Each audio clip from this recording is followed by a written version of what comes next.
Good morning, everyone. This is September 11 or 12? September 11, Monday, 2023, and we are in our first class of English at BBA program. So let's begin by talking about the subject. Okay.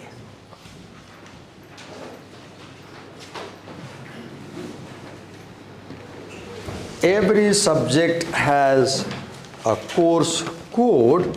For example, can someone tell me what is the course code for this subject?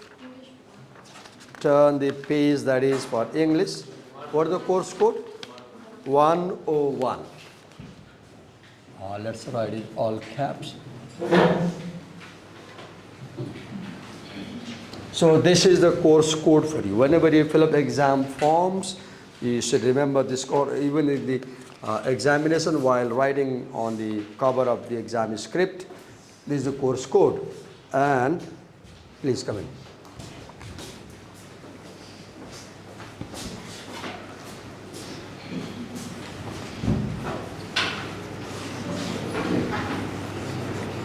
This is subject for compulsory English. We call it compulsory English. So English 101, compulsory English.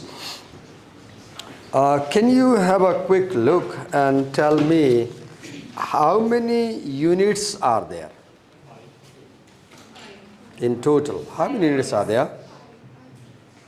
Yeah? 5? Let me check. Unit 1, Unit 2, 3, 4, 5. Okay.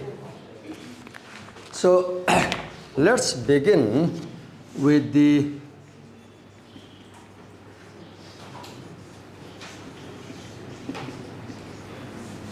main objective of the course. Let's read and see what it tries to teach you.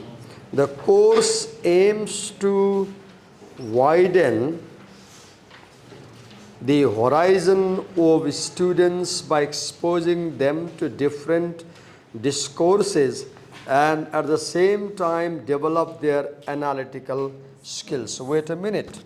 I need to bring my laptop. Can you wait for a few seconds? I'll bring my laptop because I need to refer to a document that is not here, okay? I'll be back in a while.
Actually, there is a new curriculum for English 101, and I asked ma'am, and the university has not yet formally sent the email to them, so they do not have a hard printed copy of that curriculum. So I will share with you the curriculum from the laptop with you. Yes. Do you have the PDF of English? Yes, I have. I can mail you, but first I'll give the office and they will print one and they'll provide a copy of it for you. Don't worry. But this one is irrelevant because it's the older one. It's completely changed. I'll share with you the new one. I thought the university might have mailed them and they have a copy of it, but I found that they do not have the copy of the new curriculum. Because I was involved in the revision of the curriculum, I have been mailed a copy of this curriculum. I'll share with you.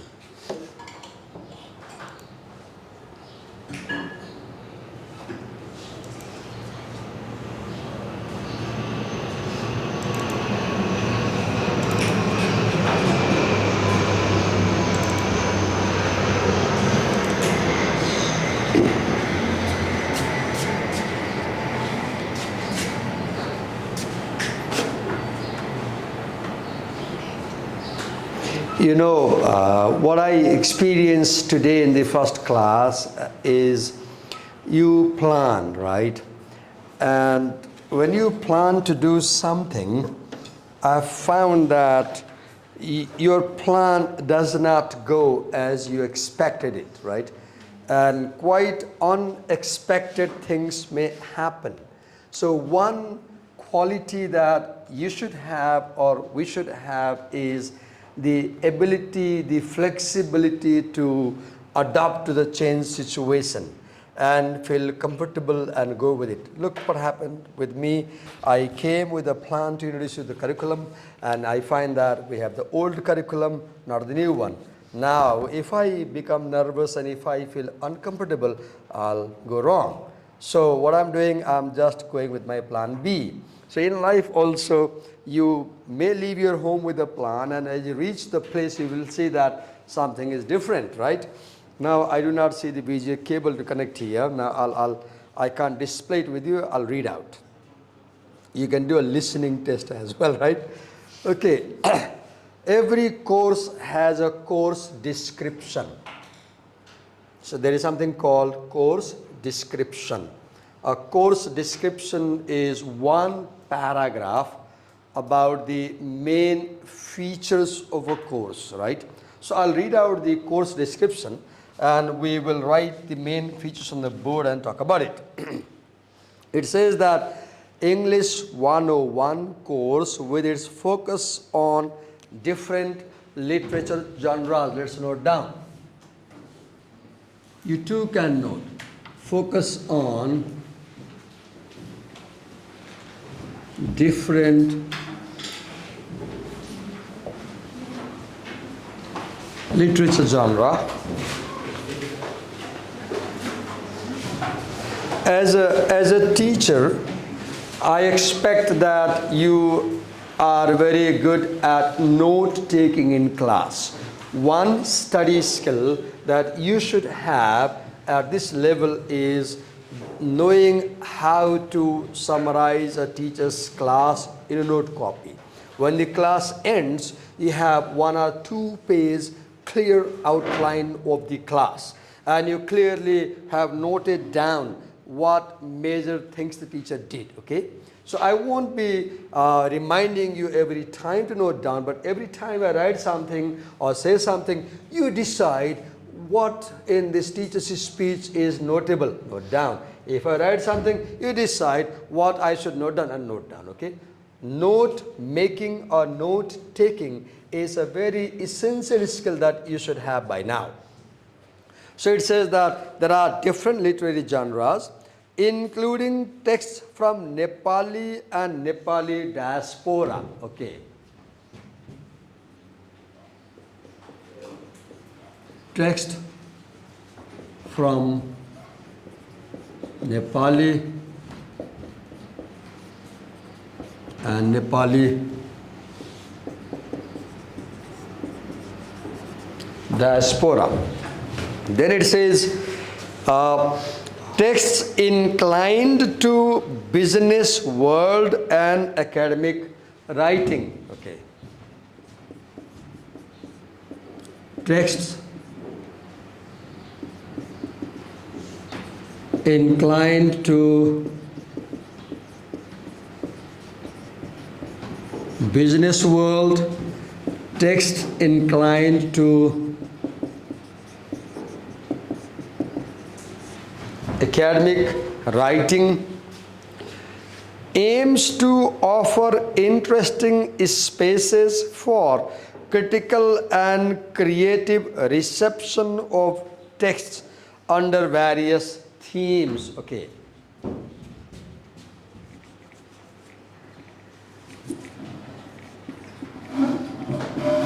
Aims to offer critical reception of texts under Sir, critical or critical? just a minute. Yes. There is critical. If I forget to cross it, you understand it, right? We don't have any word in English language that is critical. It's critical, okay? Okay. Aims to offer texts, critical reception of texts under various themes. Alongside it aims to broaden students' horizon related to language and modes of communication. Okay.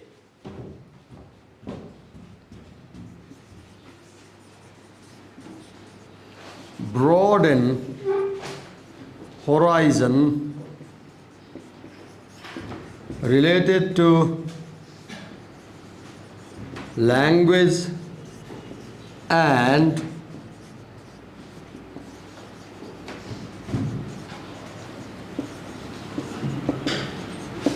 modes of communication.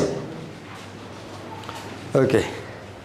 Primarily through listening, watching, speaking, reading and writing. Okay.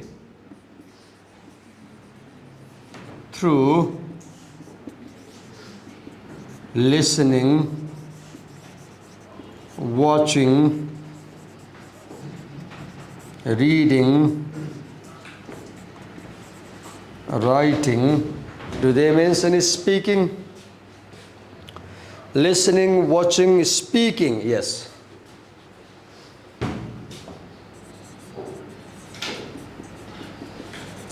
Speaking.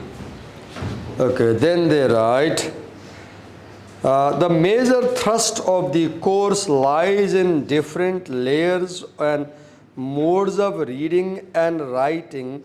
Okay.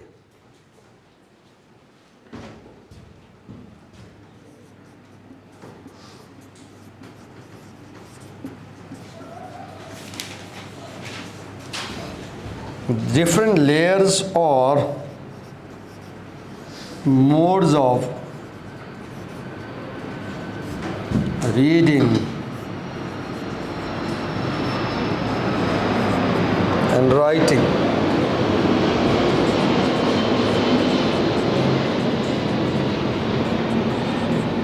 Major thrust on different modes of reading and writing. Deemed fundamentally important for the first year, first semester students, BBS and BBA. Okay.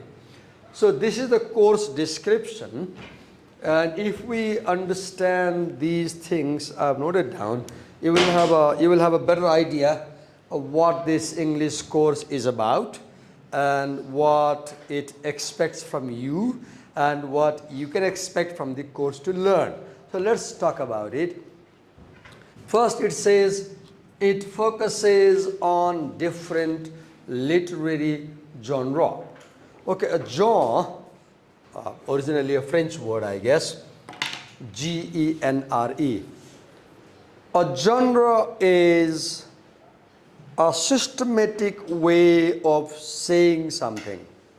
For example, in literature, there are ways of writing. For example, poetry is a genre.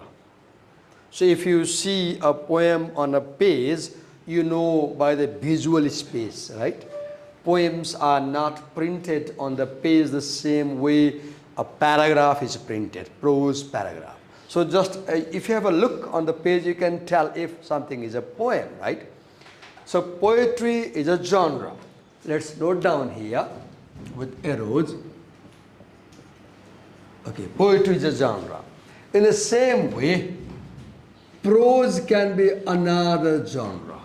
Prose means. Prose is, for example, this course description I was reading earlier is in the form of prose. Prose is like essays you read. Do you read essays? Essays are in the form of prose. For example, if I turn the page, it is prose, written prose. It is prose. It is also prose. Prose is written in simple sentences as paragraphs, right? Just opposite to poetry. You can say prose is opposite to poetry. Simple, straightforward use of language to communicate something. You have poetry, you have prose, or below prose you can write essays, right? Can you tell me, based on your experience of studying English up to class 12, what other forms of literature did you study in your grade 11, 12 books? Yeah? Be loud. One act plays, okay. You studied plays, good. What else did you study? Did you study poems in grade 11, 12? Yes. There were poems? Okay. Were there essays also in your course? Yes. Okay. Were there plays? You can also write drama. Drama or play. What else did you study? Short stories. Yeah? Stories, you said. Okay. Story. Did you also watch movies as part of course in grade 11 and 12? Were there documentaries to view in your course? There was, but like we didn't see. There was, okay. So you have stories, you have poems, you have essays, you have plays, you have movies in your course. You might have movies, right? And there is also something called as genre media. For example, usually media has a mixture of different things. For example, there may be sound, vision, right? 3D effect. For example, if you watch something on television screen or computer screen or mobile phone screen, that's the genre of media, right? Like social media, or what are other media forms, if you know? Visual media, right? Visual media, audio media, you can just listen to it. Okay, so these are the genres. So you will see that in your course there are poems. For example, I won't tell you, I'll give an assignment to you for homework at home. You will find out these things, and in tomorrow's class you will come and present where are these things in your curriculum. Okay, then it says there are texts from Nepali and Nepali diaspora. Yes, there are some texts by Nepali writers, right? For example, if you check, okay, there is one text by, let me see, what is that? Yes, Langadako Sathi by Lain Singh Bangdel. Have you read this story?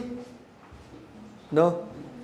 Langadako Sathi, a Nepali story written by Lain Singh Bangdel, and that has been translated into English by someone. And we will be reading the version translated into English, for example. And there is something called Nepali diaspora. What is diaspora? Any idea about the word diaspora? These days you see a lot of Nepali people leave the country, right? They go to Australia, they go to Britain, they go to America, they go to European countries, they go to various countries. Have you heard this thing? And you see there are maybe hundreds of thousands of Nepalese people in Australia, right? So what happens in foreign countries, in countries where Nepali is not spoken, in countries where we don't have Nepali culture, when a lot of Nepali people reach there, they create their own groups, associations.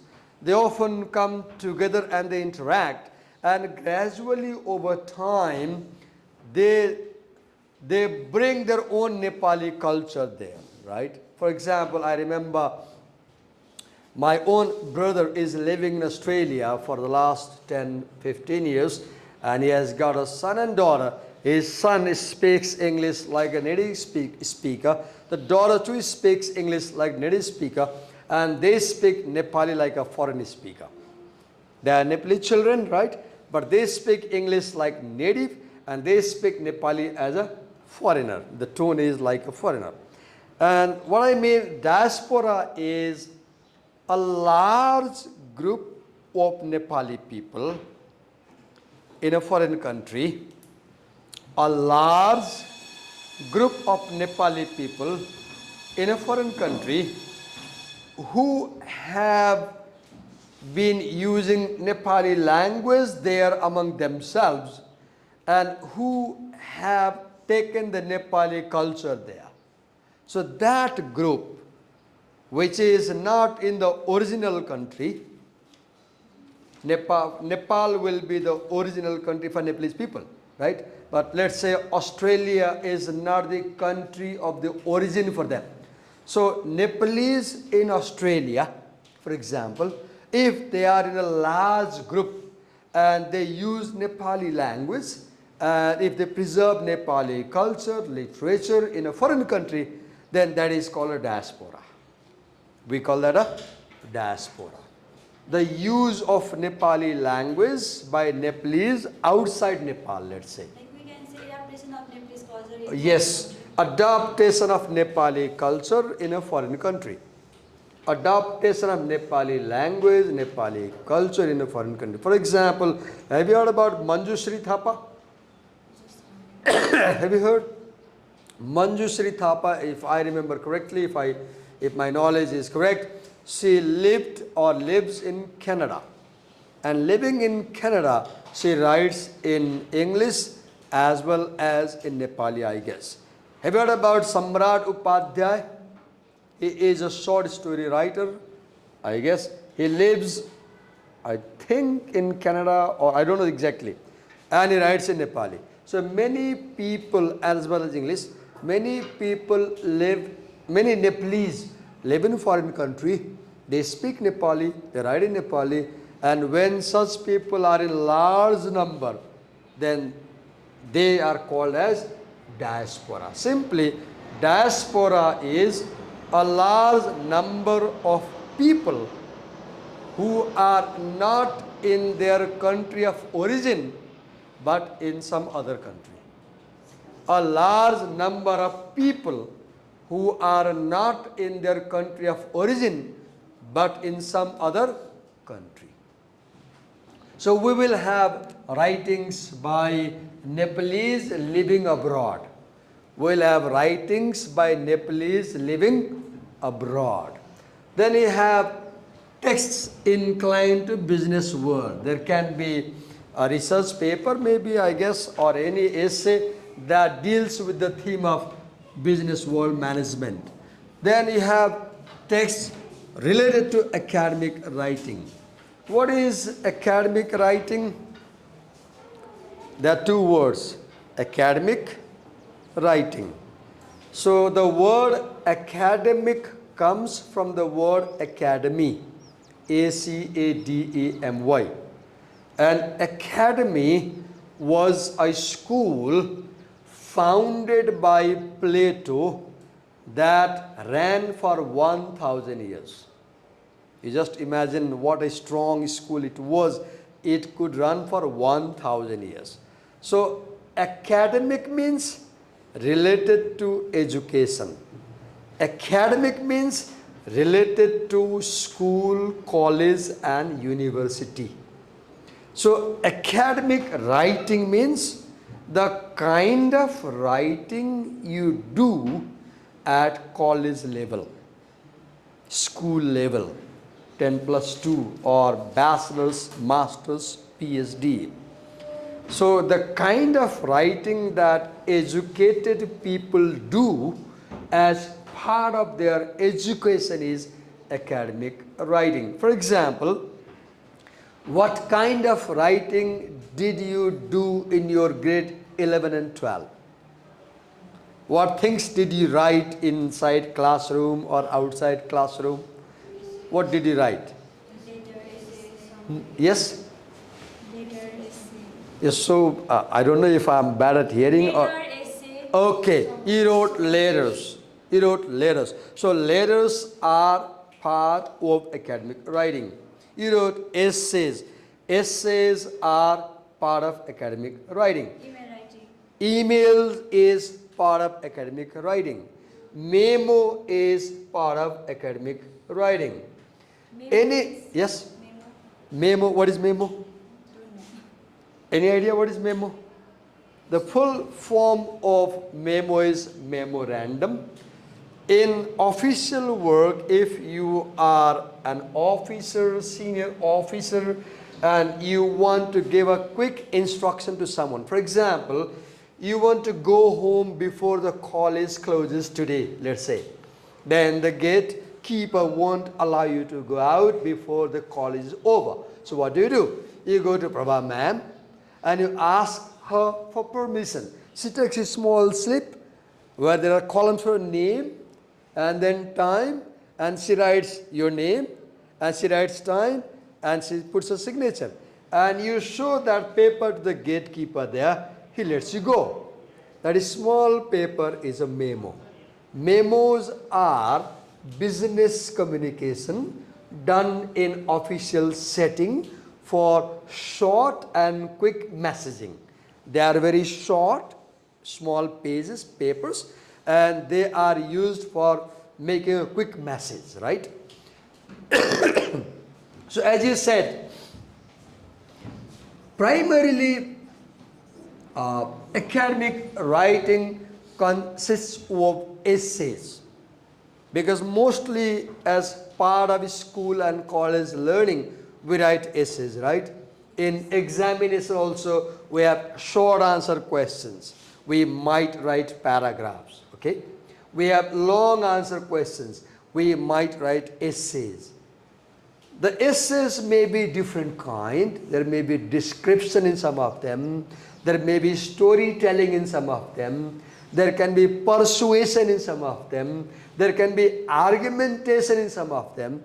Essays have different type. But do you realize, as part of our teaching and learning in college and school, we mostly write essays. So we can say fairly safely that academic writing means essays that we write as part of our college study. Is that clear? Then, okay, we said, what does it aim to? It aims to critical reception of the text. You have the word, what is a text? What you see on this whiteboard, that is a text. Anything that is written can form a text. For example, as I show this page, it contains text. So letters, words, sentences, paragraphs printed on a page, for example, form what we call as text. Okay. Now I say critical reception of the text. Let me write the word critical. What do you mean by critical reception of the text? What is critical? Deep thinking. What is critical? What do you mean by when I say being critical? Yes, there's something? Deep thinking. Okay, deep thinking, one, another? Yeah? Difficult. Okay, difficult, deep thinking. What ideas come to your mind when I say the word critical? Deep thinking, difficult, what else? Yeah? Bad situation, okay. Bad situation, difficult. Let me write. Okay. It will be in book like Bad situation. For example, he is in hospital and his condition is critical. Bad situation, okay. Then somebody said deep thinking. Okay, think critically before you buy a new car. Deep thinking. Then somebody said difficult. Okay, this text is too critical and I can't understand. It's difficult. Can you give me some more words? What do you understand by the word critical? Any idea? What comes in your mind? Just say it bluntly. What comes in your mind when you hear the word critical? What ideas? I want most people to give their ideas. What comes in your mind? What thought comes in your mind when you hear the word critical? imagination. Okay, let me add here. See, you become critical when you doubt something. There is an essay by Bertrand Russell. I'm not able to recall the title. A short essay, 2-page essay, beautiful essay that teaches us how to avoid blunders in life. How to avoid blunders in life. And Russell in that essay says that our culture, our parents, school teachers, they always teach us to believe them, right? Your teacher will come and say, believe what I'm saying, right? Parents say, believe what I'm saying. Have you seen? We are always taught to believe what they're saying. And Russell says, no, we need to teach students to doubt what people say. Now, critical means Doubting. it begins with doubt. Now what happens? When you doubt the validity or correctness or purity or authority of something, when you begin with a doubt, what happens? Questions emerge in your mind, right? Questions emerge in your mind. So, being critical means you begin with a doubt. Second step, you raise questions. If I say, I'll give an example, a funny example. If I say, this is evening, I make a claim to you. I said, this is evening. Good evening, boys and girls, I say in class. I come in the class and say, good evening, boys and girls. You become perplexed, right? Now, if I say, this is evening, let me write. This is evening, a statement, right? And being critical means you listen to the statement and you doubt. As you doubt, you raise questions. You raise questions. For example, you could say, if it is evening, how come I can see the sun just rising? See the question. Look how you go. You say, if it is evening, as my English teacher is saying, how come that as I look outside in the sky, I see that the sun is just rising up? The sun should be toward the western hemisphere if it is evening. But I see that the sun is toward the eastern hemisphere. What are you doing? You are checking evidences before you believe the statement. So being critical means verifying a statement in the light of the evidences available before you accept or reject it. Whenever someone says something to you, you're going to buy a car, you're going to buy a motorcycle, anything in the market, buying a piece of cloth. And the shopkeeper, what do you call a person who deals with you when you go to buy a car at the counter? There's a word for that. Dealer. Or the dealer. The dealer is telling you all the good things about the car, right? And he is persuading you to buy the car. But you should not buy the car just because he says it. You should cross-check the facts. You should cross-check his claims, right? So being critical means doubting, raising questions, looking for evidence before you believe. Looking for evidence before you believe. You say, I want to eat noodles. You say to me, I want to eat noodles. Then I say, don't eat them. Then you say, why? I've been eating them for years. Why shouldn't I eat? Then I say, they are unhealthy. They are not good. They are poisonous. Poisonous? Unhealthy?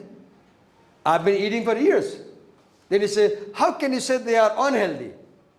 Now you are asking for evidence. Then I need to give you evidence to prove that noodles are unhealthy. I can say noodles are unhealthy because they contain heavy amount of wax in them to make them straight. And when noodles come in a packet, they are hard and cracky. To make that feeling of cracking, they mix wax with noodles. And it takes 3 days for the wax to clear from intestine. What I'm doing right now, I made a claim. Noodles are unhealthy. Claim. Noodles are unhealthy. You started with a doubt. Why should I believe you, sir? I've been eating them for years. They're not unhealthy. Then I gave a reason. They are unhealthy because they contain wax. Now you say, Devaka sir, you say noodles contain wax. What is your evidence? Now evidence. Then I go to website, authentic website, scientific website, and I log into website and I show you a page which tells the components of noodles, right? And then I show you, look, the wax. What happened? 3 things. There are 3 things. There was a claim, noodles are unhealthy, right? There was a reason, they contain wax. There was evidence. There was evidence. Go to this website, or look this book, or talk to a science teacher, or talk to a doctor. Claim, reason, evidence. If you look for reason and evidence before you accept the claim, you become a critical thinker. If you look for reason and evidence before you accept what people are saying to you, you become a critical thinker. And if you accept what people say on the face value and you never look for reasons and evidences, you are not a critical thinker and you might be cheated. People may easily cheat you.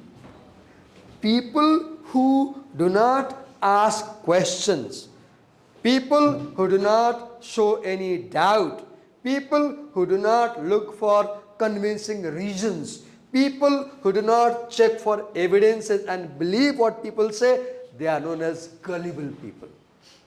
G-U-L-L-I-B-L-E. A gullible person is one who easily believes what others say. As a result, they get cheated in life. Right? Yes. Any questions? I spent some time on this word because this is quite an important word. Critical reception of text. So, when you read a text, any essay or any poem or any play, you will see that writers make claim, writers express views, writers express opinions, Summary. and you might agree with the views and opinions, you might disagree. But before you agree or disagree to what they're saying, you should cross-check with the facts. If you cross-check the facts before you believe, you are applying critical thinking. And in coming days, as we read these stories and poems, we will apply these things as we move ahead. Let's go ahead. Various themes. Okay, what is a theme? Theme. What is a theme or motif or idea? What is a theme? What do you mean by theme? Like gist or something. Okay, gist of something. Okay. What is a theme? You said a theme is a gist. Okay, what is a theme? Environment. What is a theme? A theme is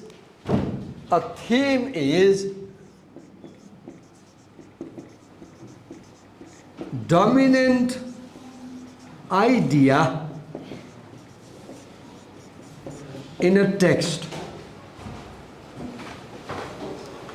Dominant idea in a text. Have you read the story Lottery by Shirley Jackson? Have you read any novels by Shirley Jackson? Shirley Jackson is a very famous detective story writer, crime story writer. There is a wonderful 3-page story titled Lottery.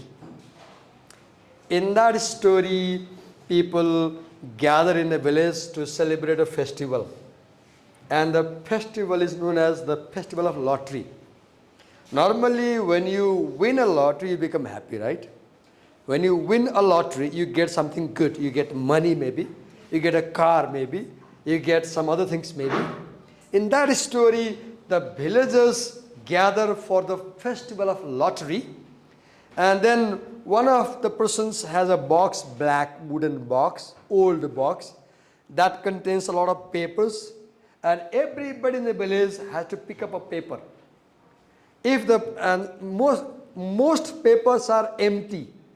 One paper has this tick mark written with a coal, black coal. And one gentleman pulls the paper and gets this space with a tick mark. Then quickly they call that gentleman in the center of the circle. Everybody has stones in their pocket, full of stones, and they start hitting that gentleman with the stone till he dies. They kill him with the stone and they just go back home without any feeling. This is the story. In that story, lottery, if you win the lottery, you get killed. So that story has the theme of cruelty. The story has the theme of cruelty. What if they win and like they don't show like tick marks and what? There's a rule. They have been observing that festival since ages in that village. Every generation has observed the festival. They are so dedicated, they never deny. They just pick up the paper and they know that one of us will be killed today. How will he be killed? By pelting stones upon them. And a very gentle person, very innocent fellow gets killed. So that story, if you read, it has suspense. It has suspense. It has fear. It has murder. It has murder. And throughout the story begins in a very positive way. You never guess that somebody is going to be killed in the story. You cannot guess as you read the story. As you reach halfway, you start doubting that something wrong is happening in the story. By the time you reach the end of the story, then all your expectations from the story break down and you are shocked. The story leaves you shocked. The story leaves you shocked. We get shocked normally in day-to-day life when our expectations are abruptly broken, right? We were expecting A and we get B, then we get shocked. So I was explaining you what the word theme means. So theme means a dominant idea that pervades throughout a story, for example.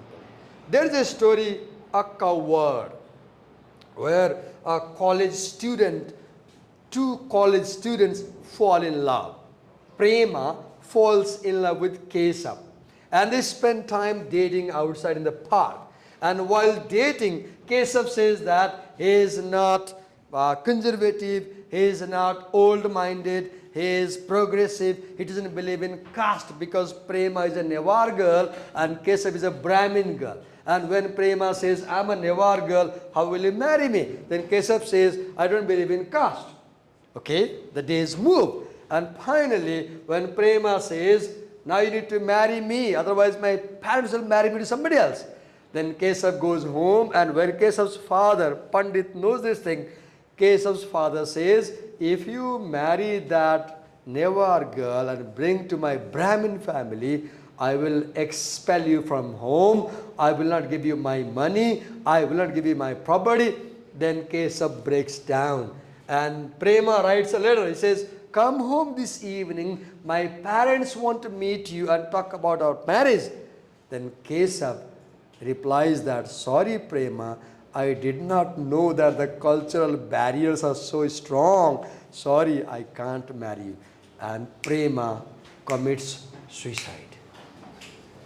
Prema commits suicide.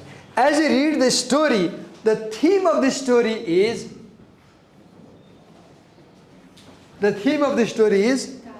caste in South Asian culture. Caste in South. Throughout the story, the dominant idea is how caste affects everything. The dominant idea is how caste affects everything, right? So theme is dominant idea that continues throughout a text. Different texts have different themes. For example, some of the themes, if you see these units, they are like the first chapter has the theme of intercultural communication. How people belonging to different cultures talk together. What is the time? Let's check time. Someone tell me time? Yeah? Okay, I'll leave it now. So I'm leaving here. I'll give you my mail. You send me one introductory mail to me this afternoon. In response, I'll send the syllabus. And at home, go through the syllabus. And tomorrow we'll continue the discussion. And if time allows, we'll start the first chapter. So my email, you can note down. Sir, what was the assignment you gave to us? Yeah? What was the assignment you gave to us? Pardon? What was the assignment you gave to us? I won't give you assignments right now. Wait a minute.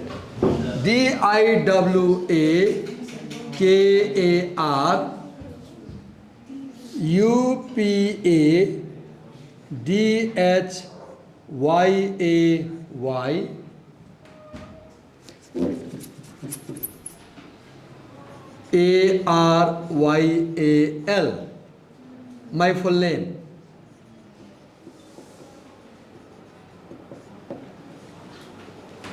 I should have given you the college email, but I do not recall it right now. So I'm giving my personal email only for this time.